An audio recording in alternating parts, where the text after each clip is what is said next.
السلام علیکم ورحمۃ اللہ وبرکاتہ۔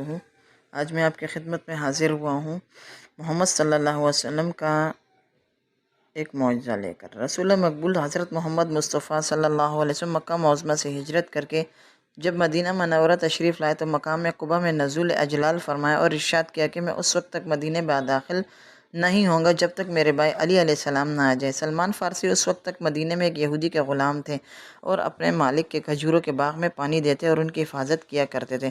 حضرت سلمان رضی اللہ تعالیٰ عنہ حضرت عیسیٰ علیہ السلام کے ماننے والوں میں سے آن حضرت صلی اللہ علیہ وسلم کے حالات معلوم کرتے رہتے تھے، لہٰذا جب آن حضرت صلی اللہ علیہ وسلم مدینہ پہنچنے کی خبر سنی تو کھجوروں کا ایک طبق اٹھا کر آن حضرت صلی اللہ علیہ وسلم کی خدمت بابرکت میں حاضر ہوئے، عرض کی کہ میں نے سنا ہے کہ آپ مسافر ہو کر یہاں تشریف لائے ہیں، لہٰذا میں اپنے صدقات آپ کی خدمت میں لایا ہوں، آپ ان کو تناول فرمائیں۔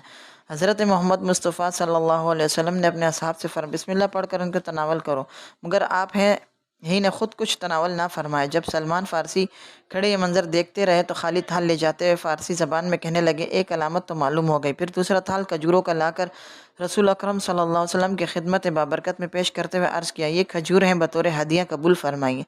حضور اکرم صلی اللہ علیہ وسلم یہ ہدیہ قبول فرماتے ہوئے خود بھی تناول فرمائے اور دیگر اصحاب کو بھی دیے، وہ بھی کھائیں۔ جب وہ کھا چکے تو سلمان رضی اللہ تعالیٰ تھال لے لیا اور کہا یہ دو علامتیں تو پوری ہو گئیں۔ پھر رسول اکرم صلی اللہ علیہ وسلم کے گرد چکر لگانا شروع کر دیا۔ حضور اکرم صلی اللہ علیہ وسلم دریافت حال فرمائے تو سلمان رضی اللہ تعالیٰ عرض کی کہ وہ ایک یہودی کا غلام ہے، لہٰذا آپ اس بارے میں کیا حکم دیتے ہیں؟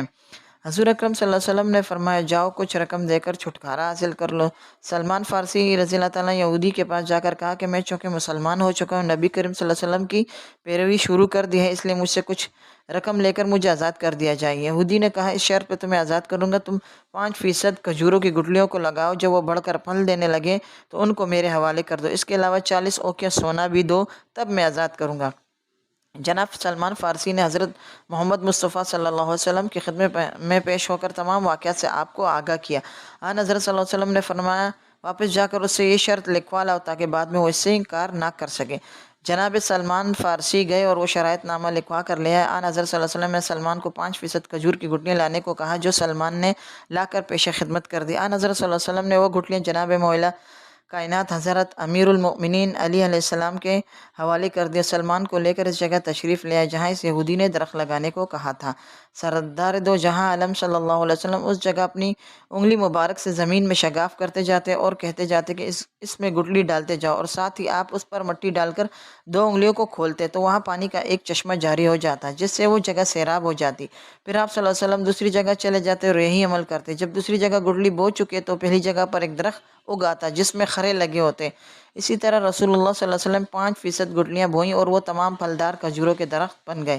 یہودی جو ساتھ ساتھ چل رہا تھا یہ نظارہ دیکھ کر کہنے لگا واقعی قریش سچ کہتے تھے، محمد صلی اللہ علیہ وسلم جادوگر ہیں۔ پھر بولا کہ اے سلمان میں نے کھجوروں کا باغ تو لے لیا لیکن وہ 40 اوقیہ سونا کہاں ہے؟ یہ سنتے ہی رسول اکرم صلی اللہ علیہ وسلم نے اپنے سامنے سے ایک پتھر اٹھایا تو متوقع سونے سے کہیں بہتر سونا بن گیا جو یہودی کو دے دیا گیا، اور یہودی نے جب اس سونے کا وزن کیا تو نہ وہ کم اور نہ وہ زیادہ بلکہ ٹھیک 40 اوقیہ سونا تھا۔